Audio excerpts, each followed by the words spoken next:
close. Any sign of the evil king?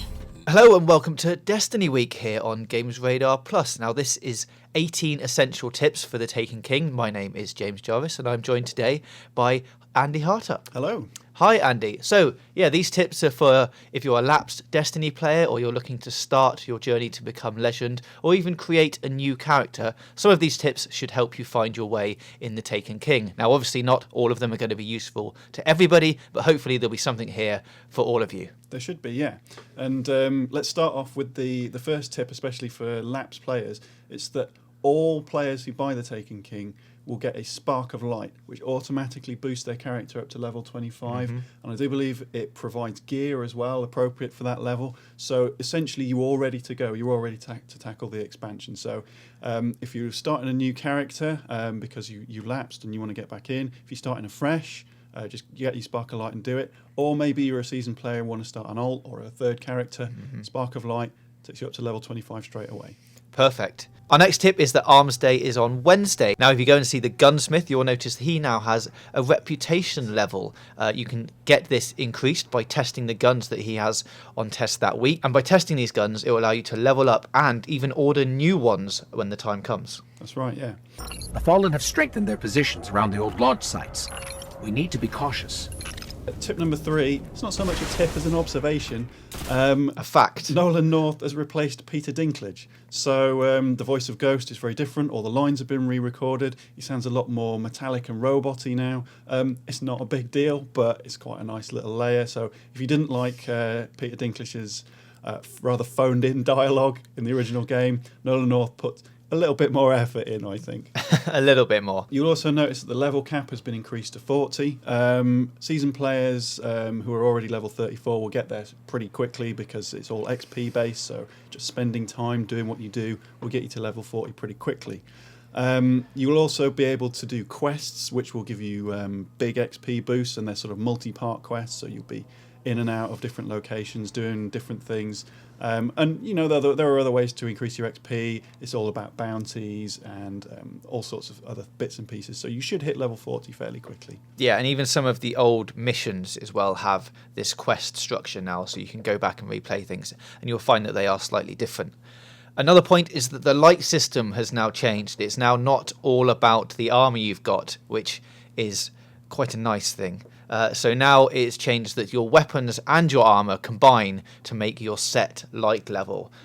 Now at the moment it's about 160 to 170 with the current gear, but you can expect that to go way up when we get some equipment from the Taken King. Yeah, that's right. We've seen in some of the stream videos they've been hitting about 260, I think. So I reckon that will be about the highest light level that you'll get. Light level gives you... it essentially gives you access or makes you more able to do harder missions. It's sort of like the new gateway for that. You can visit the speaker to buy a new ghost, and ghosts are part of your loadout now, as are cloaks. So you can add them to your inventory, you can equip them, and that all contributes towards your light level. Now I know this was a separate point, James, but I've thought of another one since we've been talking, and that is that the way that strikes of work has been changed. So now there is no weekly strike. It's all part of like a weekly heroic playlist, which you can now access. So there's no weekly strike, and the Nightfall strike is part of that as well. But when you do the Nightfall strike, you don't get the XP boost for the rest of the week. You just do your Nightfall strike, get your rewards for it, and you carry on and do it again next week. Well, you briefly mentioned ghosts there and buying new ones and cloaks as well, but we're going to expand on that a little bit. So ghosts and cloaks now give you perks as well as contributing to your new light level. These can be anything from marking out relic iron when you're on missions or increased glimmer for killing certain enemies and things. So it's not only going to be choosing the one to get you the best light level, but also choosing the best one for the mission. That's right, yeah. As before, you can now join factions, New Monarchy, Dead Orbit, Future War Cult. However, instead of equipping an item from them to gain reputation, you can spend 2,500 glimmer and pledge your allegiance to them. You can only join one per week, so you have to wait a week before you swap out again. And I've noticed since I've been playing that You do increase your faction rep, but you also increase your Vanguard or your Crucible rep depending on what you're doing. So it's quite handy. You're not leveling up your faction at the expense of your your core, your Vanguard, and your Crucible rep. Yeah, which is what happened before, Yeah. and was why it was a bit difficult to join one of these factions, because you felt like you were missing out on exactly. the other rep. Some, but not all, exotics will carry over to year 2. You can visit one of the terminals in the tower to find out which ones are going to be carried over.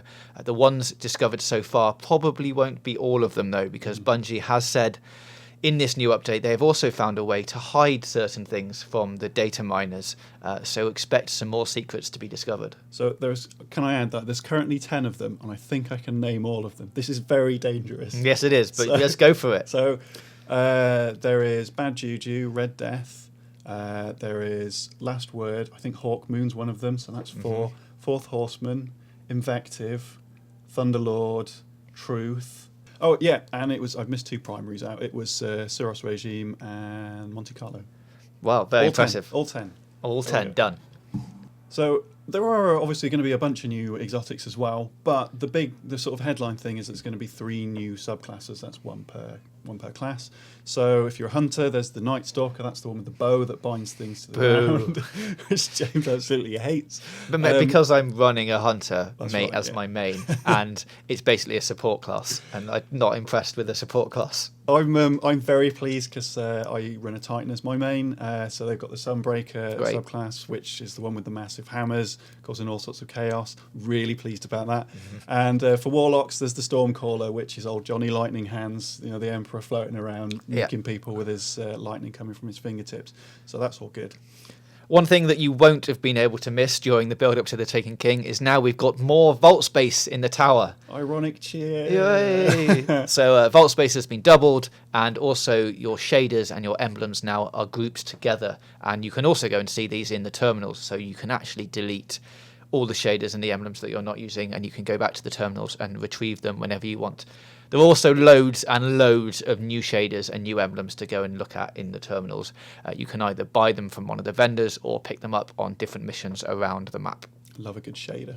Of course, there are new weapons. There are going to be new sidearms as well, but probably the biggest addition, and there's going to be like a heavy plasma rifle as well, a heavy fusion rifle. But the biggest addition is probably swords. Oddly, swords have got ammo. So expect them to work a little bit like shotguns, but they are equipped in the heavy slot, so they're part of your heavy loadout. We've seen them on the stream. They seem quite nice. They're swords. You know how they operate if you played Destiny before. Not hugely impressed by them, but perhaps they'll come into their own in the new raid, which we'll talk about in a little bit. Yeah, that's right. We're also going to get some new ships, finally. So not everyone will have the same 3 ships that you see every time you go into a new mission. These can also all be customized depending on what faction you belong to. And I think there might even be some shaders to add in if you're not part of a faction as well. Sexy shaders for ships. Yes. One of the big new things is the Court of Oryx, which is part of the Dreadnought free roam area. And this is sort of almost like a battle arena, which you can enter either on your own or with a bunch of other people. Other people can jump in, providing that they've got the right rune and they're the right level and things like that. And you just go in there, you scrap it out with sort of in these impromptu fire teams against things like big bosses, and it's like an arena mode, essentially, like a cooperative arena mode. Quite exciting. Expect there to be big rewards from that as well. Yeah, it's billed as an end game activity as well, so much like the raids. So I don't know if these are going to be match-made fire teams. I assume you're going to have to go in with friends to do this. I don't know. But we don't know yet. I don't know. There's also all of the weapon balancing has changed in 2.0 in preparation for the Taken King, so expect your favourite weapons to behave slightly differently than before if you are a returning player. Pulse rifles seem to be pretty much the same, which is good news for people like me who use Red Death quite a lot. But Thorn has been turned down significantly. You don't get the damage over time as much. Yes, so you won't get killed as much in PvP as you used to.